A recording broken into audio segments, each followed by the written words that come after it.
Gold, trusted gold buyers. మీరు తాకట్టు పెట్టిన బంగారాన్ని విడిపించి ఈ రోజు ఉన్న మార్కెట్ ధరకు కొనబడను.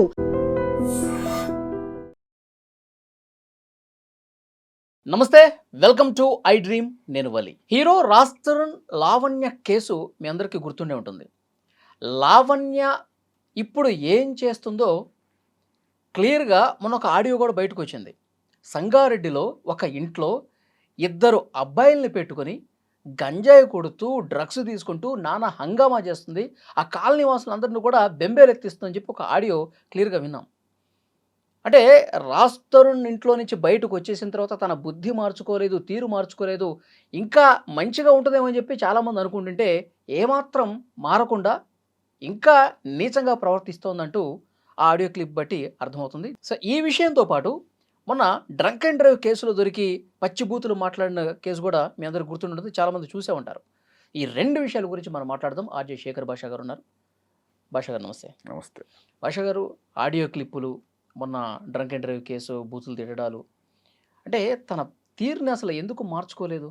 ఆవిడ ఎందుకు మార్చుకుంటుందా మార్చుకోలేదా ఆవిడని ఉద్ధరించాల్సిన మనం సమాజ భవిష్యత్తు కోరుకునే ఒక మంచి జర్నలిస్ట్గా మనం చేయాల్సింది ఏమిటంటే, ఆవిడ మీద ఇన్ని కేసులు నమోదవుతున్నా కూడా డజన్ కేసులు ఇవాళ నాకు తెలిసి 12 కేసులు, ఇంకా తెలియకుండా ఎన్ని ఉన్నాయో మనకు తెలియదు. ఇన్ని కేసులు ఉన్నా కూడా పోలీసులు ఎందుకు యాక్షన్ తీసుకోవట్లేదు అనేది ఒక $1 మిలియన్ క్వశ్చన్ అయిపోయింది. సో మీరు చెప్తున్నట్టుగా ఈ కాల్ ఏదైతే ఉందో ఒక 2 నెలల క్రితం అనుకుంటా ఈ కాల్ వచ్చింది. ఇదేంటంటే ఈవిడని చెల్లెమ్మ అంటాడంట ఆయన, ఏదో జర్నలిస్టు మిత్రుడు అని చెప్తుంది అతను. సో అన్నయ్య ఇట్లా నన్ను అన్యాయం చేసేసారు వాళ్ళు, అది ఇది అని చెప్పి ఈ ముసలి కన్నీరు గారు చేసి, నువ్వు నాకు హెల్ప్ చేయాలి, మనం అక్కడికి వెళ్దాం, కమిషనర్ గారి దగ్గరికి వెళ్దాం, ఎక్కడికి వెళ్దాం, నువ్వు నాకు వచ్చి హెల్ప్ చేయాలి అంటే, సరే పాపం ఈవిడ నిజంగానే అమ్మాయికి రాలేమో అనుకొని అతను ఆల్ ద వే పరిగెత్తుకొని అక్కడికి వచ్చాట. సంగారెడ్డిలో ఇప్పుడు ఆవిడ ఉంటున్న ఇంటికి వచ్చినప్పుడు చూస్తే అక్కడ వాతావరణం అతనికి అర్థమైంది ఏంటంటే, ఒక 9 కుక్కలను పెట్టుకొని 2 మైనర్ పిల్లలు, 14 ఏళ్ళు 16 ఏళ్ళ పిల్లలు, వాళ్ళతో అక్కడ గంజాయి ఇంకా కొంతమంది ఈ గేప్ అటువంటివి కూడా చేపిస్తోంది అన్నట్టుగా అతను చెప్పుకొచ్చాడు.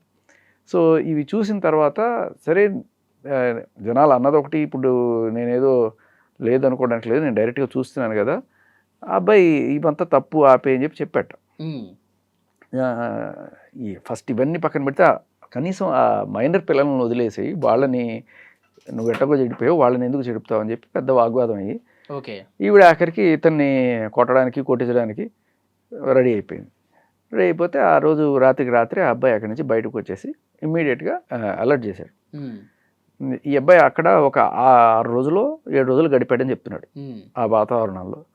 సో వెంటనే ఎస్పీ గారికి, ఇది సంగారెడ్డి ఎస్పీ గారికి ఇమ్మీడియట్గా ఇన్ఫర్మేషన్ ఇచ్చి సాక్ష్యాలు కూడా పంపించాను, అక్కడ పిల్లలు గంజాయి చేస్తున్న ఫోటోలు అన్నీ కూడా ఉన్నాయి, పంపించాను అని చెప్పింది. దీంతోపాటు వాయిస్ రికార్డ్స్, ఆవిడ ఎలా బిహేవ్ చేస్తుంది అనేది మొత్తం పంపించాను అని చెప్పి ఆయన ఎస్పీ గారికి పంపిస్తే, ఎస్పీ గారు ఇమ్మీడియట్గా అక్కడున్న లోకల్ పోలీస్ స్టేషన్కి, కొండాపూర్ పోలీస్ స్టేషన్ అనుకుంటా, అక్కడ వాళ్ళకి డైరెక్ట్ చేస్తే ఇమ్మీడియట్గా వాళ్ళు ఇతనికి ఫోన్ చేసినప్పుడు అప్పుడు ఇతని ఫోన్లో రికార్డ్ అయిన కాల్ లేదు ఈయన ఫోన్లో అయినా, లేకపోతే అక్కడ ఆ రైటరో కానిస్టేబుల్ లేకపోతే ఎస్ఐయో ఎవరైతే వాళ్ళ ఫోన్లో రికార్డ్ అయినా కాల్ అయ్యి ఉండొచ్చు. ఇది బయటకు వచ్చింది, ఎలా వచ్చిందో తెలియదు. వచ్చినప్పుడు మనకి దీంట్లో చాలా క్లియర్ కట్గా అబ్బాయి చెప్తున్నాడు, స్టేజ్ ప్రాక్టీషన్ కూడా చేపిస్తుంది, 40,000కి 50,000కి వీళ్ళని రకరకాలుగా వాడుతోంది అనే ఇది చెప్తున్నాడు అబ్బాయి మొత్తం మీకు. అవునవును. సో ఇది జరిగిన కొన్నాళ్ళకి ఇప్పుడు ఈవిడ డ్రంక్ అండ్ డ్రైవో లేకపోతే మాదక ద్రవ్యాలు సేవించో ఏం చేసిందో మన మొత్తానికి ఒకటి గుద్దేసిన తర్వాత అక్కడ స్థానికులు ఆపారు, ఆ ఏరియాలో ఆపి అక్కడ పోలీసులు వచ్చారు, బండి సీజ్ చేశారు, పోలీసులతో గట్టిగా ఆర్పులంట బూతులంట, అలాగే అక్కడ లోకల్ వాళ్ళతో కూడా పెద్ద గొడవ అంట. మనకి ఏదో చిన్న బిట్టే వచ్చింది, బట్ అక్కడ చాలా పెద్ద రచ్చ జరిగింది అనేది. సో ప్రతిదానికి కూడా మహిళా కార్డు వాడడం అనేది ఆవిడకి ఎంత అలవాటు అయిపోయిందంటే, ఆవిడ గుద్దేసిన తర్వాత కూడా ఆవిడ కిందకి దిగడానికి కూడా దిక్కుండా ఆడపిల్ల అంటుందంట. ఆడపిల్ల అంటే గుద్ది చంపేస్తావా? మందు తాగడానికి ఆడపిల్ల కాదు, సిగరెట్లు కొట్టడానికి ఆడపిల్ల కాదు, గంజాయిలు వాడడానికి ఆడపిల్ల కాదు. ఇప్పుడు ఎప్పుడైతే ఆపద వస్తుందో అప్పుడు ఆడపిల్ల అనే కార్డు చట్టం దాక్కోవడం అనేది అలవాటైంది ఆవిడకి. సరే, ఇప్పుడు పోలీసులు ఆ బండిని సీజ్ చేసిన తర్వాత ఆవిడని డిటైన్ చేసి మరి ఆవిడకి డ్రంక్ అండ్ డ్రైవ్ టెస్ట్లో పాజిటివ్ వచ్చిందని చెప్తున్నారు. ఎఫ్ఐఆర్ అయింది 66/2026 ఎంతో సంగారెడ్డి కొండాపూర్ పిఎస్, అది మనం తెప్పించాలి. అయితే ఇక్కడ పోలీసులు డ్రంక్ అండ్ డ్రైవ్ టెస్ట్ చేశారు, కానీ ఇది గంజాయి టెస్టు లేకపోతే డ్రగ్స్ టెస్టు ఎందుకు చేయలేదు? ఇప్పటిదాకా ఎవరు కూడా ఆవిడకి ఎందుకు చేయించలేకపోతున్నారు? రైట్ ఫ్రమ్ వరలక్ష్మి డ్రగ్స్ కేసులు దొరికింది కదా, అప్పుడు చేపిలే. కొన్నాళ్ళు జైలు కూడా వెళ్ళొచ్చింది, అప్పుడు కూడా చేపిలే. 45 రోజులు చెంచలగూడ జైల్లో పెట్టారు కదా, అప్పుడేంటి డ్రగ్స్ అమ్మే కేసు. దీంట్లో 3 రకాలు. ఒకటి, నువ్వు డ్రగ్స్ ఆనందం కోసం తీసుకోవడం, అది కొంత చిన్న కేసు. ఇది నిన్ను రీహాబ్లోకి పంపిస్తారు ఫస్ట్ టైం అయితే, సెకండ్ టైం అయితే బాధితురాలుగా చూస్తారు కొంత. రెండోది డ్రగ్స్ అవతల వాళ్ళకి అమ్మే కేసు, ఇది చాలా పెద్ద కేసు, 10 ఏళ్ళు జైలు శిక్ష వరకు ఉంటుంది దీనికి ఎన్డీపీఎస్ యాక్ట్లో. మూడోది, ఇది అన్నిటికంటే దారుణమైంది, డ్రగ్స్ అలవాటు చేసి, అంటే ఇప్పుడు నీకు అలవాటు ఉంటే నువ్వు కొనుక్కోవడం వేరు, లేనివాడికి నువ్వు బలవంతంగా అలవాటు చేసి, ఎస్పెషలీ అమ్మాయిల్ని వాళ్లతో ట్రాఫికింగ్కి దింపడం, ఇది అత్యంత దారుణమైన ఇది. ఆ ప్రీతి అనే అమ్మాయి ఎవరైతే వచ్చిందో ఆ అమ్మాయి ఇదే చెప్పుకుంటూ వచ్చింది. నాకు ఇంటికి వచ్చిన రోజే కూల్ డ్రింక్లో ఇది డ్రగ్స్ కలిపి తాగిచ్చి, తర్వాత మెల్లగా నన్ను ఈ రొంపిలోకి దింపి నా ఫోటోలు, వీడియోలు, నా బాయ్ ఫ్రెండ్తో ఉన్నవి పర్సనల్ అన్నీ కూడా ఫోన్లో నుంచి కలెక్ట్ చేసి దాన్ని వెపన్గా వాడి నన్ను ఆఖరికి ఆవిడ ఎవరు చెప్తే వాళ్ళతో పడుకునే రకంగా మార్చడానికి ట్రై చేసింది అని చెప్పి ఆవిడ నార్సింగ్ పీస్లో కంప్లైంట్ ఇస్తే, అక్కడ ఆవిడ హవా నడుస్తుంది కదా, ఆ టైంలో ఒక ఇన్స్పెక్టర్ ఉండే, ఆవిడ కొమ్ము కాస్తున్నాను, అప్పట్లో తీసుకోలే. తర్వాత ఏమైంది, ఆవిడ డైరెక్ట్గా మహిళా కమిషన్లో ఇచ్చింది. సో ఇలా ఇప్పుడు ఏంటంటే కేసులు ఉన్నాయి, చర్యలు మాత్రం లేవు, ఎఫ్ఐఆర్లు అవుతాయి, ఛార్జ్ షీట్లు అవ్వవు. ఎందుకు? ఇప్పుడు కేసు యొక్క గ్రావిటీని బట్టి ఎఫ్ఐఆర్ అయిన తర్వాత 41 నోటీస్ ఇచ్చి పంపించడమా, లేకపోతే అరెస్ట్ చేయడమా, అరెస్ట్ చేసిన తర్వాత బెయిల్ ఇప్పించడమా, లేదు రిమాండ్కి పెట్టడమా, రిమాండ్లో ఒకసారి బెయిల్ రిజెక్ట్ అవ్వడమా, 2 సార్లు బెయిల్ రిజెక్ట్, 3 సార్లు రిజెక్ట్ అవ్వడం, ఇది తీవ్రతనే తెలియజేస్తుంది, కేసు తీవ్రత. ఇప్పుడు చాలాసార్లు మనకి కేసుల్లో స్టేషన్కి పిలుస్తారు, 35 నోటీస్ అంటారు. 35 నోటీస్ ఏంటంటే ఊరికే స్టేషన్ బిల్, పెద్ద అఫెన్స్ ఏమీ లేదు దాంట్లో అనుకున్న టైంలో, దీంట్లో ఏం పెద్ద హడావుడి చేయడానికి ఏం లేదు అనుకున్న టైంలో అది ఇచ్చి పంపించేస్తారు. తర్వాత ఇంకొకసారి ఇలాంటివి ఏవో చేయను అని చెప్పి రాయించుకొని పంపించేస్తారు. బట్ ఎప్పుడైతే నిన్ను అరెస్ట్ చేసిన తర్వాత కోర్టులో ప్రొడ్యూస్ చేసి దాంట్లో రిమాండ్కి పంపించి ఒకసారి బెయిల్ రిజెక్ట్ అయ్యి ఇన్నిసార్లు 45 రోజులు చెంచలగూడలో ఎందుకు జైలు ఉందంటే అది శిక్ష కాదు, ఆవిడకి బెయిల్ రిజెక్ట్ అయ్యింది, 15 రోజులు రిమాండ్ ఉంది, బెయిల్ రిజెక్ట్ అయింది, మళ్ళీ రిమాండ్, మళ్ళీ అలా. ఎందుకంటే ఎన్డీపీఎస్లో డ్రగ్స్ అమ్మే వాళ్ళకి అంత సివియర్ ఇది ఉంటుంది అనమాట. డ్రగ్స్ అమ్మావు అని తెలిస్తే, రెడ్ హ్యాండెడ్గా దొరికితే, దానికి సాక్ష్యాలు ఉంటే తప్ప ఇంత దూరం రాదు. మరి సాక్ష్యాలు ఏమున్నాయంటే, పోలీసు వాళ్ళకి దొరికిన సాక్ష్యాలు ఏమున్నాయో మనకి తెలియదు, కానీ మనకి క్లియర్ కట్గా ఈవిడే స్టేషన్ నుంచినో, రైల్వే స్టేషన్ నుంచి ఢిల్లీ నుంచి వస్తూ డ్రగ్స్ తెచ్చుకుంటున్న బ్యాగ్ పోలీసులు వచ్చి ఓపెన్ చేయమంటే, ఓపెన్ చేయొద్దని గొడవ చేయడం, ఓపెన్ చేస్తే నేను ఒప్పుకోనండి, మా అమ్మ రావాలి, మా నాన్న రావాలి. ఎందుకు? ఇప్పుడు ఎయిర్పోర్ట్లో పోతున్నావు, చాలాసార్లు ఓపెన్ చేయమంటే ఓపెన్ చేస్తారు కదా, ఈవిడ ఎందుకు గొడవ చేసింది? సో అప్పుడు అక్కడ కానిస్టేబుల్ కూడా అడుగుతుంది, అమ్మ నీ దగ్గర ఏం లేకపోతే నువ్వు ఎందుకు ఇంత చేస్తున్నావు అంటే, అదంతా ఒప్పుకొని తీయడానికి ఓపెన్ చేస్తే దొరికిపోయి 5 గ్రాములు దొరికింది, తీసుకెళ్ళారు. అక్కడ ఆవిడ కన్ఫెషన్ రిపోర్ట్ ఇచ్చింది, 1500కి మేము తీసుకొస్తాము, 6000కి ఇక్కడ అమ్ముతాము, గ్రాము 1500 కొనుక్కొస్తుందంటే 6000కి అమ్ముతాం, ఇవన్నీ రాశారు, రిపోర్ట్ రాశారు, చేశారు, పంపించారు. ఇప్పుడు దాన్ని ఛార్జ్ షీట్ చేయాలి. 2 ఏళ్ళు అవుతుంది కేసు, 2 ఏళ్ళు. జనవరి 28, 2024లో అయింది. ఇది ఎంత 2026 జనవరి, అంటే 2 ఏళ్ళు అయిపోయి ఇంకొక 3 నెలలు అయింది, నడుస్తుంది. 2 ఏళ్ళు దాటిపోయినా కూడా మరి ఈవిని ఎవ్వరూ ఏం చేయలేకపోతారు. యథేచ్ఛగా మళ్ళీ అదే పని చేసుకుంటూ రోడ్లో జనాల్ని గుద్దుకొని కూడా పోతుంది. బ్యాక్గ్రౌండ్ మ్యూజిక్ ఏం నడుస్తుంది? ఇప్పుడు మనం అనుకున్న మన సాక్ష్యం ఏదైతే ఉందో, ఇప్పుడు నేను చూపించాను కదా, ఇది ఆవిడ ఫోన్లో రికార్డ్ చేసుకుంది, ఇది మనం బయటకు తీసుకొచ్చాం, గుర్తుందా నీకు? అవును. ఇది పోలీసుల దగ్గర లేదు. సరే, ఇప్పుడు పోలీసులు ఆవిడతో ఏదో ఆలూచి పడిపోయి, ఏది ఆయన ఆఫీసర్ ఒక ఆయన ఉండే, ఆయనతో కొంచెం బాగా చనువుగా మాట్లాడుతూ ఆ పిఎస్లో ఆవిడ ఏమంటే అది నడిచేది. ఎందుకంటే ఒక అమ్మాయి, ప్రీతి లాంటి ఒక అమ్మాయి, 21 ఏళ్ల పిల్ల, చిన్న పిల్ల, ఈవిడికి ఎంత 33 ఏళ్ళు 35 ఏళ్ళు ఉంటాయి.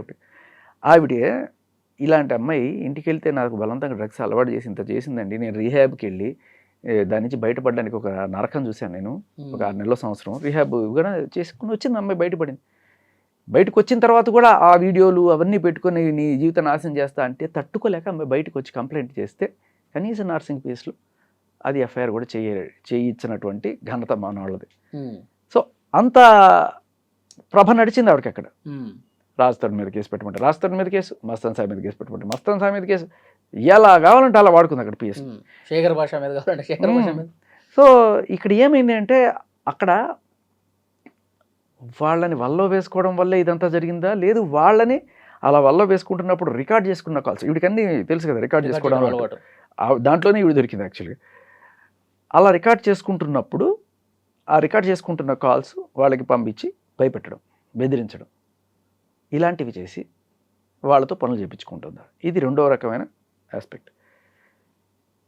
ప్రతిదానికి ఇప్పుడు ఈ దీనికి కేసు మనకి సాక్ష్యం ఉంది. దీనికన్నా ముందు వరలక్ష్మి డ్రగ్స్ కేసు ఉంది కదా, ఇదైతే ఛార్జ్షీట్ అయింది, కోర్టుకు వచ్చింది.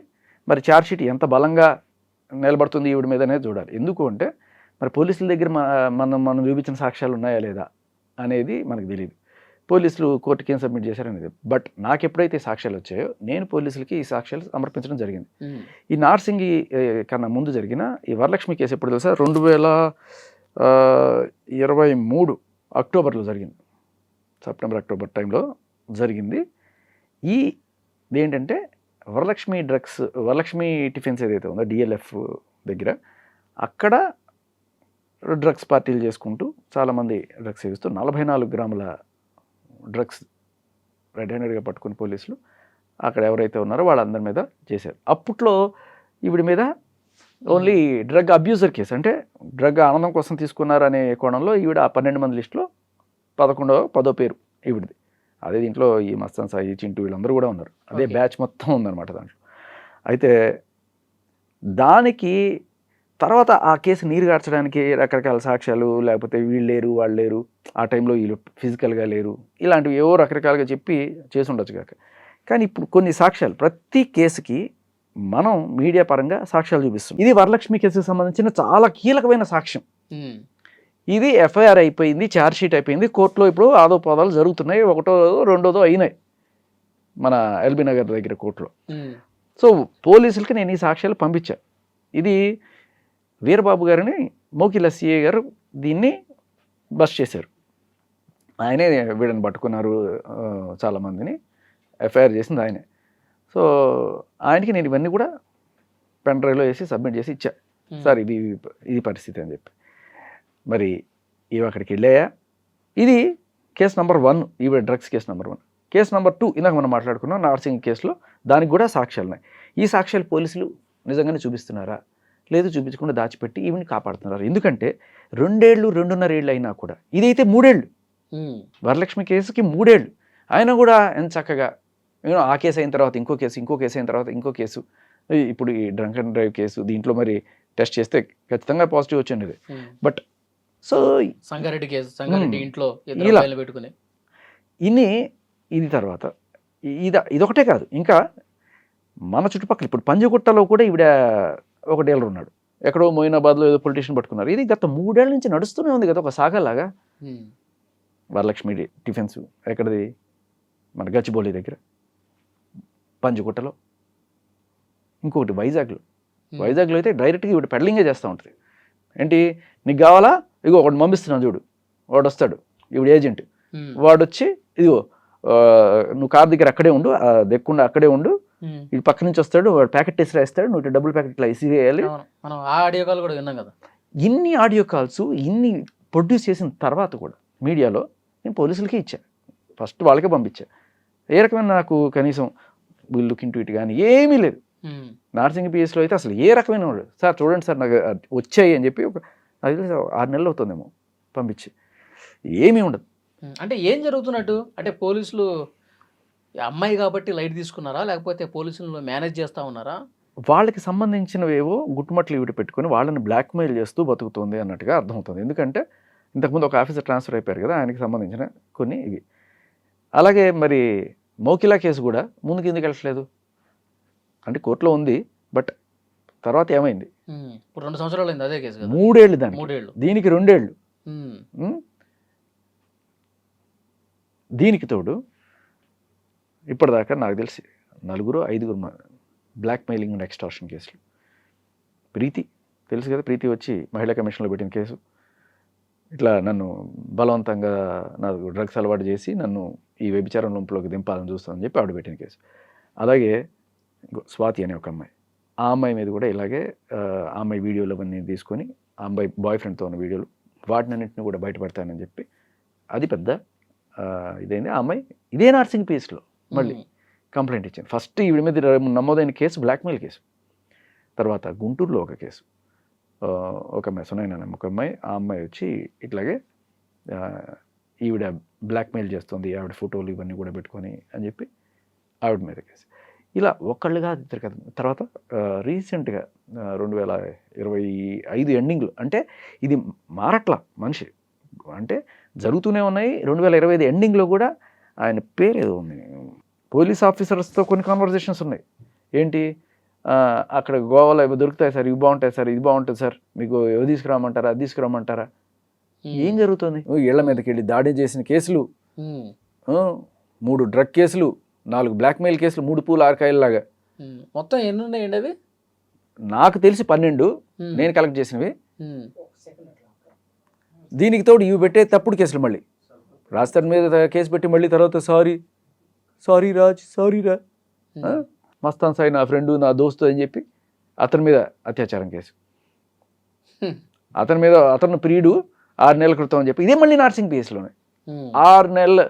అంటే రాజ్ తరుణ్ మీద కేసు పెట్టడానికి 6 నెలల ముందు మస్తాన్ సాయి నేను ప్రేమించుకుంటున్నాము, వీడు ఇప్పుడు నేను బ్రేకప్ అయిపోయాము, అయినా కూడా వాడు నన్ను వేధిస్తున్నాడు, వాడి నుంచి నాకు రక్షణ కల్పించాల్సింది కోరుతున్నాను. ప్రేమిస్తున్నాను అంటే దాని అర్థం ఏంటి? వీడికి పెళ్లి కాలేదనే కదా. మరి 6 నెలల తర్వాత వచ్చి 11 ఏళ్ల క్రితం నాకు రాజ్ తరుణ్తో పెళ్ళయింది, వాడు నన్ను మోసం చేస్తే అంటే అదే నర్సింగ్ కేసులో అవునా అండి అని చెప్పి తీసుకుంటారు కేసులు. అంటే ఆ టైంలో ఆవిడకి ఏం చెప్తే జరిగింది అక్కడ, ఎందుకంటే ఆఫీసరే గుప్పెట్లో ఉన్నాడు. ఇప్పుడు ఇన్ని కేసులు చూసిన తర్వాత మీకు ఏమనిపిస్తుంది? ఇప్పటికైనా ఆమెకి శిక్ష పడుతుంది అనే హోప్ ఏమన్నా ఉందా? లేదు ఈమె ఎన్ని చేసినా కానీ ఇలా నడుస్తూనే ఉంటుంది అనుకుంటున్నారా? అదే ఇప్పుడు మన గవర్నమెంట్ ఏమన్నా ప్రత్యేకంగా ఈవిడికి లైసెన్స్ ఇచ్చిందేమో చెప్పేసేయండి సార్. అంటే లావణ్య అనే ఆవిడ చేసుకోవచ్చు, ఆవిడ ఎక్కడ డ్రగ్స్ చేసుకున్నా, ఎక్కడ మందు కొట్టినా ఆవిడ మీద ఏం కేసులు ఉండవు, ఆవిడ మీద కేసులు ఊరికే ఎఫ్ఐఆర్లే ఉంటాయి తప్ప అవి ముందుకు కదలవు. మీరు అడ్వకేట్లతో కూడా మాట్లాడుతూ అసలు ఈ కేసు ఏంటి, దీని గురించి అన్నిటికంటే దారుణమైన వీడు సరే డ్రగ్స్ నువ్వు తాగి చచ్చావా, నువ్వు ఏదో ఒకటి తాగేవో తిన్నావో ఏదో ఒకటి చేస్తారు కదా, అది నీ కర్మ, నువ్వు చస్తావు. నువ్వు డ్రగ్స్ అమ్మావు అనుకో, సరే అది కూడా అవతలవాడు అలవాటు ఉన్నవాడే కొనుక్కుంటాడు కదా, సరే అది మీ ఇద్దరి కర్మ, వాడు నాశనం అయిపోతాడు, నువ్వు వాడు నాశనం చేస్తున్నావు అనే కోణంలో. ఈ రెండింటికన్నా మించి ఇదేంటంటే ఈ అమ్మాయిలందరూ పెడుతున్న కేసులు వాళ్ళకి డ్రగ్స్ కలిపించి బలవంతంగా వాళ్ళకి అలవాటు చేసి వాళ్ళని ఈ వ్యభిచారం రూపంలో దింపడం అనేది చాలా దారుణమైన విషయం. దీనికి కూడా శిక్ష లేదా? సరే ఇవి 2 పక్కన పెట్టండి. ఆ డ్రగ్స్ డబ్బులు ఉన్నవాడు కొనుక్కుంటాడు, వాడికి అలవాటు ఉన్నవాడు కొనుక్కుంటాడు, పెద్ద ఇదే నేరం. కానీ ఇది నేరం కదా, ప్రీతితో అలా చేయడం నేరం కదా. వీళ్ళందరూ వచ్చి కేసులు పెట్టి మమ్మల్ని రక్షించడం మర్రు అంటే ఈవిడ కేసులు పెడతావా అని చెప్పి ఆ వీడియోలు ఇవన్నీ కూడా బయటకు పంపించి ఏమన్నా అంటే మస్తాన్ సాయి హార్డ్ డిస్క్లో దొరికిన వీడియోలు అని చెప్పి వేయడం, వీళ్ళందరినీ ఆడవాళ్ళ బరువునంతా రోడ్లోకి లాగడం, వీళ్ళు చేయడం అనమాట. సో ఇది చాలా డేంజరస్. అన్నిటికంటే ఏదంటే ఇలా బ్లాక్మెయిల్ చేయడం, వాళ్ళని బలవంతంగా డ్రగ్స్ అలవాటు చేయడం. ఇప్పుడు అదేమన్నా మారిందా అంటే అది జరిగి మనకి 1 సంవత్సరం పైన అవుతుంది అనుకుందాం. ఇప్పుడు 2 మైనర్స్ అని చెప్తున్నాడు కదా, 14 ఏళ్ళు 16 ఏళ్ళ చిన్న పిల్లల్ని ఇంట్లో పెట్టుకొని వాళ్ళకి గంజాలు డ్రగ్లు ఇలాంటివన్నీ కూడా అలవాటు చేస్తూ వాళ్ళని ఆఖరికి ప్రాస్టిట్యూషన్లో కూడా దింపుతోందని చెప్తున్నాడు కదా అబ్బాయి. ఈ అబ్బాయి ఇది నేను చెప్తున్న మాట కాదు, నాకు తెలిసిన మాట కాదు. ఈ అబ్బాయి మన సంగారెడ్డి ఎస్పీ గారికి ఇచ్చిన కంప్లైంట్ ఇది. మరి ఏం చేశారు పోలీసులు దానికి సంబంధించి? ఏం చర్యలు ఉన్నాయి? వదిలేశారు. ఇవాళ ఆవిడ ఎవరినో వెళ్ళి గుద్దేసింది, రేపు ఇంకోని గుద్దేస్తుంది. చేష్టలుడికి చూస్తూ ఉంటావా? అంటే నేరాలు చేసుకుంటూ పోతుంది కదా. ఇప్పుడు ఒక కోర్టులో నడుస్తుంది ఈ డ్రగ్స్ కేసు. అసలు ఇది ఎంతవరకు వచ్చింది, ఇంకా ఏమి అరాచకాలు కంటిన్యూ అవుతున్నాయి, ఇవిగో ఆధారాలని చెప్పి మీరు ఒక పిటిషన్ వేసే ఆలోచన ఉందా? అన్నీ అయినాయి. అన్నీ పంపించాను నేను, ఏమి వదల్లా. ఇప్పుడు ఒక పౌరుడిగా నా దగ్గరికి ఏదైనా సాక్ష్యాలు వస్తే పోలీసులకు పంపిస్తాను. ఎప్పుడైతే యాక్షన్ ఉండదో ఖచ్చితంగా మీడియా వాళ్ళకి కూడా ఖచ్చితంగా ఎందుకంటే ఏం చేయట్లేదని చెప్పి తెలియాలి కదా వాళ్ళు. ఒక పక్కేమో ఉక్కుపాదం అంటారు, ఇదే ఉక్కుపాదం. ఇన్ని కేసులు పెట్టుకొని కూడా దేచ్ఛగా రోడ్డు మీద మందు బాటిల్ అంట కారు లోపల పెట్టుకొని ఎంత ధైర్యం చూడు. ఓకే, ఇంకా ఇట్లా ఇట్లా ఇట్లా డ్రైవింగ్ చేస్తూ ఇట్లా అదే చెప్తాడు. అంటే డ్రైవర్ ఎప్పుడు కూడా డ్రింక్ చేసి డ్రైవ్ చేయకూడదు అని చెప్తే, నేను డ్రైవర్ కాదు సార్, నేను ఓనర్ అని చెప్తే అవుతున్నాను. అలా ఉంటుంది. అలా ఏమన్నా ఎగ్జామ్షన్ ఇచ్చారా? ఓకే, ఇప్పుడు సంగారెడ్డి దాంట్లో స్టార్టింగ్లో ఆ ఫోన్ కాల్ వినిపించిన దాంట్లో అన్నయ్య రా మనం సిపి గారి దగ్గరికి వెళ్ళాలి అని చెప్పి పిలిపించుకుంది కదా. అవును. దేనికోసం సిపి గారిని కలవటం, ఏ విషయం గురించి? ఆవిడకి ఆ ఇల్లు ఇప్పించేయాలన్నమాట. రాజస్థాన్ ఇల్లు ఆవిడకి ఇప్పించేయాలి. అదే ఆవిడ ఇల్లు అంట. ఆవిడ ఇంట్లో నుంచి బయటకు ఇంకా ఇల్లు అదే అంటున్నా, ఆవిడ భార్య, రాజస్థాన్ భార్య కాబట్టి దాంట్లో హక్కు ఉంటుంది అని ఆవిడ ఏదో రకరకాల ట్రై చేసుకుంటాను. ఆవిడ భార్య కాదనే విషయం ఇక్కడ అర్థమవుతుంది కదా. అదే నార్సింగ్ పీస్లో పెట్టిన కేసులోనే 6 నెలల క్రితం మస్తాన్ సాయి ప్రేమించుకున్నావు అంటే నువ్వు భార్య ఎక్కడ అవుతావు? మనం అన్నీ చూసాం కదా. నువ్వు వినేవు, నువ్వు దగ్గర నువ్వే ప్రత్యక్ష సాక్షి. మస్తాన్ సాయి గుండె చప్పుడు నువ్వు వెళ్ళలేదా? మంచం కోళ్ళ చప్పుడు నువ్వు వెళ్ళలేదా? నువ్వు ఇన్ని వినేసిన తర్వాత నేను భార్య అంటే ఎవడు నమ్ముతాడు? సరే, అది వేరే విషయం. ఇవి మన మీడియాలో మనం మాట్లాడుకునేవి, మనం చూపించినవి కమిషనర్ గారికి తెలియకపోవచ్చు, డీసీపీ గారికి తెలియకపోవచ్చు. ఈవిడ అక్కడికి వెళ్ళేసి ముసలి కన్నీళ్ళు గారు చేస్తే మామూలుగా జనరల్గా అయ్యో ఆడపిల్ల అనే కోణం ఉంటుంది కదా. పెట్టండి కేసులు పెట్టండి అని చెప్పంటారు. వేసుకోండి మీరు అన్నట్టుగా పెట్టండి కేసులు పెట్టండి అన్నట్టు. ఈవిడ మళ్ళీ రీసెంట్గా ఈవిడే ఇంటి మీదకి దాడికి వెళ్తుంది. ఏది రాజస్థాన్ నీళ్ళు ఏదైతే ఉందో జూన్ 31వ తేదీ జూన్ 30వ తేదీ ఓ 2 కార్లు, ఒక 5 బైకులు, పెద్ద ఒక 5-6 మంది వస్తాదులు, వీళ్ళందరూ ఆ ఇంటి మీదకి దాడికి వెళ్ళి ఆ ఇంటి అద్దాలు పగలగొట్టి అక్కడ ఉండే వాళ్ళందరినీ ఈడ్చుకొచ్చి ఆడాళ్ళని, అక్కడ పన్ను ఆడాళ్ళు ఉంటే వాళ్ళని కొట్టి, వీళ్ళ నాన్న కూడా వెళ్ళి ఎంత హడావిడి చేసి ఆ సాక్ష్యాలన్నీ కూడా పోలీస్ స్టేషన్లో పెడితే ఇంకా తప్పనిసరి పరిస్థితుల్లో అక్కడ కేసేయండి. కట్ చేస్తే ఏమైంది, 2 నెలల తర్వాత ఈవిడే వెళ్ళి వీళ్ళను కొట్టేశారు, వీళ్ళని చంపడానికి ప్రయత్నించారు, హత్యాయత్నం చేయడానికి ట్రై చేశారంట. ఏంటి, ఈవిడ అక్కడికి వెళ్ళి గొడవ పెట్టుకొని ఈవిని హత్యాయత్నం చేయడానికి ట్రై చేశారని చెప్పి ఈవిడ వెళ్ళి కేసు పెడుతుంది. నార్సింగ్ పిఎస్లో ఇస్తే తీసుకోవాలి, ఎందుకంటే వాళ్ళకి సాక్ష్యాలు కనబడుతున్నాయి. ఇప్పుడు ఏం చేసింది, నార్సింగ్ పిఎస్లో నా మాట వినట్లేదు, ఇంతకుముందు అయితే చక్కగా వినేవాళ్ళు, ఆఫీసర్ వెళ్ళిపోయాడు కాబట్టి ఇప్పుడు కుదరదని చెప్పి మోకిల కేసులో పెట్టించుకుంది. మోకిల పిఎస్లో ఎవరున్నారు, ఈవిని రెడ్ హ్యాండెడ్గా పట్టిన వీరబాబు గారే అక్కడే ఉన్నారు. అయినా సరే అదేదో డీసీపీ గారి నుంచో లేకపోతే ఏసీపీ గారు ఇగో ఇట్లా వెళ్దాం ఉన్నాయా అని చెప్పి ఎవరినో తీసుకెళ్ళి వాళ్ళ ముందు కాస్త ముసలి కన్నీళ్ళు గారిస్తే సర్లే చూడండి look in to this matter అంటే ఎఫ్ఐఆర్ అయినట్టుంది అది. సో అలా అంటే అది అలా చేశారా, లేకపోతే మళ్ళీ ఇంకెవరన్నా ఆఫీసర్లు కూడా ఉన్నారా దీంట్లో, ఇంకెవరన్నా ఆఫీసర్స్కి లైన్ వేయడమో లేకపోతే వాళ్ళని బ్లాక్మెయిల్ చేస్తున్నారో వాళ్ళ సాక్ష్యాలు పెట్టుకొని వాళ్ళతో ఇది ఏమైనా నడిపిస్తుంది. ఇప్పుడు ఇంత చేసింది, ఇన్ని కేసులు ఉన్నాయి, ఇన్ని ఆధారాలు ఉన్నాయి, పోలీసులు ఏమీ చేయట్లేదని చెప్పి మీరే ఇప్పుడు ఆమె ఇంతకుముందు అన్నది కదా సిపి గారిని కలుద్దాం రా అన్నయ్య అని, మీరే వెళ్ళి కలవచ్చు కదా సిపి గారిని. అసలు ఈ కేసులు ఏం జరుగుతుంది, ఆమె సంగారెడ్డిలో ఇంత అరాచకం చేస్తుంది, మన డ్రంక్ అండ్ డ్రైవ్ కేసులో దొరికింది, ఎందుకు చర్యలు తీసుకోవట్లేదు సార్ అని చెప్పి ఒకసారి మీరు రిక్వెస్ట్ చేసుకుని అపాయింట్మెంట్ తీసుకుని ఆయన కలిసి ఆ సిపి గారికి ఏదో మీరు విన్నవించుకోవచ్చు కదా. సో ఇక్కడ ఏంటంటే ఆడపిల్లలు మైనర్స్కి ఆ వాల్యూ ఉంటుంది. మనం వెళ్ళి పిటిషన్లు ఇచ్చి అక్కడ గంటలు కూర్చొని సరే చూడండి అని చెప్పి చెప్పడం, నేను ఆల్రెడీ ఇవ్వాల్సింది ఇచ్చాను. ఆయనకన్నా ముందున్న సజ్జనార్ గారు రాలేదనుకుంటే అప్పటికి, ముందున్న సిపి గారికి మనం పిటిషన్ అన్ని పంపించాం, త్రూ ప్రాపర్ ఛానల్ అన్ని పంపించాం. మనం వెళ్ళాల్సిన పని లేదు, అక్కడ వెళ్ళింది అఫిషియల్గా నోట్ అయింది. సో ఏమైంది అనేది చూడాలి. అంటే ప్రస్తుతానికి ఎన్నాళ్ళైనా కూడా గాలికి వదిలేశారు, ఎన్ని జరిగినా కూడా ఇలాగే వదిలేస్తున్నారు. ఆవిడ మోడస్ ఆపరండి అంటారు. ఎలా అంటే ఆవిడే వెళ్ళి దాడి చేసి ఆవిడే కేసు పెట్టడం ఆవిడ స్టైల్ అనమాట. ఇప్పుడు నీ మీదకి వచ్చి నిన్ను కొట్టేసి వీడు నన్ను కొట్టేయడానికి వచ్చాడని చెప్తుంది. అది ఎక్కడ జరుగుతుంది, మీ ఇంటికి వచ్చి మీ మీద దాడి చేసి వీడు నన్ను చంపడానికి వచ్చాడంటే పోలీసులు పెట్టేస్తారు కేసు. ఇదొకటే కదా, రాజతరుణ్ ఆవిడ చంపేయడానికి హత్యాయత్నం చేయడానికి చేశాడు. అసలు రాజతరుణ్ అక్కడ సీన్లో కూడా లేడు, ఆ ఇంట్లో కూడా లేడు, ఇల్లు అమ్మేసి ఎప్పుడూ వెళ్ళిపోతే ఆయన మీద ఎఫ్ఐఆర్ అయిపోతుంది. ఎలా, గాడ్ నోస్. ఇప్పుడు ఆడపిల్ల కాబట్టి ఆమెకు అన్ని రకాల రక్షణలు అందుతున్నాయి ఫైనల్గా. ఆడపిల్ల కాబట్టి నువ్వు మటలు ఆ చేసేయచ్చు, ప్లేస్లో- లేకపోతే ఆ ఎవరైనా ప్లేస్లో- గుద్దేయచ్చు, ఏమైనా చేసేయచ్చా? ఇప్పుడు ఇంత చేసిన దాంట్లో అదే శేఖర్ భాష ఉండుంటే ఈ పాటి అంతే. ఎక్కడుండేవాడు? అంతే, శేఖర్ భాష ఉన్నా, వలి ఉన్నా, ఎవరున్నా అంతే పరిస్థితి, ఏమి దాంట్లో ఇదే ఉండదు. బట్ ఈవిడ ఇక మహిళా కార్డు వాడుకుని ఇంత ఇది చేస్తుంది. బట్ స్టిల్ ఇన్ని జరిగినా కూడా మన వాళ్ళు చేష్టలుడికి చూస్తున్నారంటే అది వింతగానే ఉంది. ఇప్పుడు ఎంత ఆడపిల్ల అయినా సరే ఆ రోజు 45 రోజులు జైల్లో పెట్టారు కదా. అవును. సో ఇప్పుడు ఏమైంది? అన్నిటికంటా దారుణమైనది ఆడపిల్లల్ని బలవంతంగా డ్రగ్స్కి అలవాటు చేసి వాళ్ళని రూపులో దింపడం. ఇది నేను బయట పెడుతున్నా అని చెప్పి ఆ రోజు నన్ను కొట్టడానికి జనాల్ని అర్ధరాత్రి 11 గంటలకి స్టూడియో కింద కాపు కాసి నన్ను కొట్టడం. తర్వాత ఆడపిల్లలు, 3 ఆడపిల్లలు, ఒకళ్ళు కాదు, 3 కంప్లైంట్లు ఉన్నాయి కదా, అది ఎలిగి అనుకోవాలి మనం.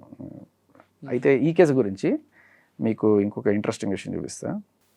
26/11 అంటే November 26న ఈవిడ మీద ఇంకో కేసు అయింది 2025లో.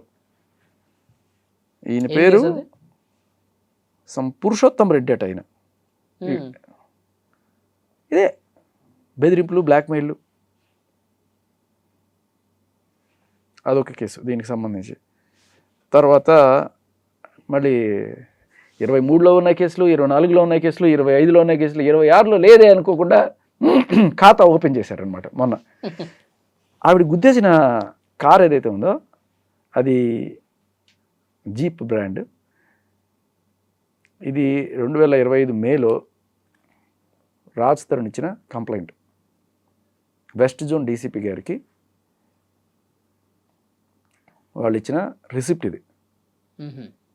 సార్, నా బండి బలవంతంగా తీసుకొని వెళ్ళిపోయింది, డిస్పైట్ మై రిపీటెడ్ రిక్వెస్ట్స్, మా మేనేజర్ని పంపించినా కూడా తను ఇవ్వకుండా నిరాకరించింది, నా బండిని నాకు ఇప్పించండి. ఆవిడ అసలే అసాంఘిక కార్యకలాపాలు చేస్తూ ఉంటుంది, డ్రగ్ కేసులో జైలుకి వెళ్ళి వచ్చింది, ఆవిడ దాంట్లో ఏదన్నా చేస్తే ఆ బండి సీజ్ చేసి నాకు బండి లేకుండా అయిపోద్ది, దయచేసి నా బండి నాకు ఇప్పించండి అని చెప్పి ఆయన ఫైల్ చేసిన పిటిషన్. No action. అసలు ఈవిడ విషయంలో చట్టం ఏమీ పనిచేయదు అన్నట్టుగా అనిపిస్తూ ఉంటుంది. ఇచ్చిన complaint SHO Film Nagar PS verify చేశారు facts and book in FIR. ఇలా ఇప్పుడు అదే జీప్ వేసుకొని వెళ్ళి ఎవడో గుద్దేసి కేసు అయ్యి ఆ బండి సీజ్ అయ్యింది. అండ్ విచిత్రం ఏంటంటే దాని వెనకాల ఉన్న నంబర్ ప్లేట్ కనిపించట్లేదు. నంబర్ ప్లేట్ లేకుండా తిరిగి వస్తుంది ఆవిడ. ప్లేట్ అంటే మళ్ళీ వస్తాడు కాబట్టి రాష్ట్రపతి లేకపోతే నేను పెద్ద పెద్ద వాళ్ళకి వాళ్ళ నంబర్ ప్లేట్ కవర్ చేసేస్తారు చూసేవా, ఆ టైప్లో అనమాట. మేబీ అందుకే కేసులు అవట్లేదేమో. ఆ రేంజ్ ప్రొటెక్షన్ ఏమైనా ఇమ్యూనిటీ ఏమైనా ఇచ్చారా ఏంటి గవర్నమెంట్? మీరు అంటున్నట్టు ఆ డిపార్ట్మెంట్లో కీలకమైనటువంటి ఆఫీసర్లు చూడాలి, నిజంగా ఇంత జరుగుతుంది మన వరకు ఎందుకు రాలేదని చెప్పి వాళ్ళు భావించాలి. తరువుగా వేగంగా ఇన్వెస్టిగేషన్ జరిగి అన్నిటికన్నా మైనర్లు ఉన్నారు, ఆడపిల్లలు ఉన్నారు. అవును, వీళ్ళందరికీ గంజాయిలు ఏంటి, డ్రగ్స్ ఏంటి, వీటిని తేల్చాలి. సో దయచేసి ఈ రిక్వెస్ట్ పోలీస్ డిపార్ట్మెంట్ అండ్ ప్రభుత్వం టేక్ వెరీ స్విఫ్ట్ యాక్షన్. అలా జరగాలని కోరుకుందాం. Thank you sir. And for more videos, Please subscribe to iDream. Please subscribe to iDream. Please subscribe iDream. And please subscribe to iDream. For more videos, subscribe to iDream. please like, share and subscribe to the channel. Congratulations, iDream. Subscribe to iDream. Subscribe to iDream. So subscribe to iDream Media. iDream ki iDream team andarki huge congratulations. Please subscribe iDream Media. Please subscribe to iDream. Subscribe iDream. Please subscribe to iDream. iDream అంటే నా కళల channel subscribe చేసుకున్న నోరు తిరుగుతలేదు, మీరైతే గంట గుర్తు కొట్టండి. For more such videos, please subscribe to iDream. Subscribe to iDream. Please subscribe to iDream. Please subscribe iDream Media. Please do subscribe to iDream. Please subscribe to iDream Media. For best entertainment and information, please subscribe iDream. And don't forget to subscribe to iDream.